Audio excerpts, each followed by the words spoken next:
How's it going, everyone? It's Lumity here, and today we're going to be opening up the Retron 5 system. This is my first time ever owning one of the Retron systems.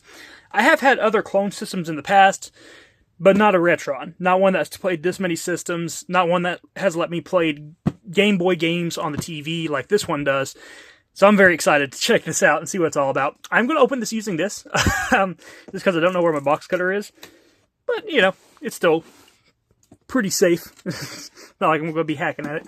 Alright, let's see where that last piece of tape is. Right there. And I'm pretty excited to see how those colors look in person, other than just, seeing them on the box. So, let's go ahead and open this up here. Ooh! Yeah, I like that. I love the colors of it. It looks like cotton candy. I really like the kind of like candy look to it. So, here is the system. Got a nice layer of bubble wrap around it. Not super heavy, but it's not super light either. It's actually a good thickness, good weight to it, It feels pretty decent quality, actually. So I guess this is just like a controller tray. I guess that's all that's for. But then you have the actual, trays for the video game systems themselves. So there's that. So you got the Genesis here, you got Super NES, NES, and Famicom. So that's pretty cool. And I believe Super Famicom just use the same as the Super NES there. So that's cool. And then the front has the Game Boy and Game Boy Advanced one.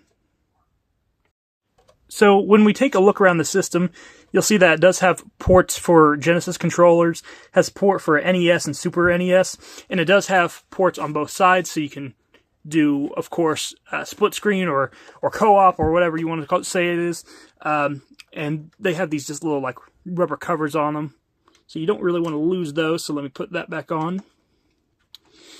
And the front of the system looks like this. You got power button, has a nice click to it. The back of the system has a memory, and I believe the memory, I'm not sure if it has, I'm pretty sure it actually has one in it. I think, because I think that's what the system, yeah, the UI. I don't know why I couldn't think of what it was called.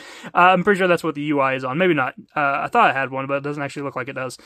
So maybe the UI is actually just already on it. But anyway, you got the actual HDMI port, USB, and the DC. So what else do you get in this box? Well, let's see here. It looks like you get an instruction manual. I don't know if I'll need that or not. I actually may, just because I'm not sure how you're supposed to swap to different systems and stuff like that. But here it comes with a little Hyperkin sticker. It comes with this "Thank you for your purchase" and support sticker. I guess they have a little hippopotamus as their character logo. And you got this nice thick instruction manual there. I do like a good instruction manual. And of course, you get the stuff that you need, like a HDMI port. You have this, looks like a USB. Oh, this is going to be for the controller. It's that USB, what is that, micro USB? It's that to like a charging port. One of those classic ones. Not a USB-C, unfortunately, just, kind of like the older ones. You got that. You got some different plugs for whatever area you're living in. And then you have the actual plug itself for the system if you are living in North America. So there we go. So pretty cool. Now let's check out these controllers, and I'm very curious about these controllers, especially this one, because I have heard nothing good about this controller here. I have heard only bad things about this controller, because a lot of people said that they don't like the feel of it. They said it feels cheap, and they don't like it. They feel like it's clunky and whatever. First of all, it has micro switches, which I love. I love micro switches. I heard people say that they don't like the way that this feels. It doesn't feel as good as the Neo Geo, but it doesn't feel bad. Maybe once I've used it a while, maybe it will, maybe my opinion will change on that. The buttons aren't great feeling. They're not the worst, I felt, but they're not the best. It does feel fine. That feels fine too. And the little, like the shoulder buttons, are kind of flat. They're kind of flat in there.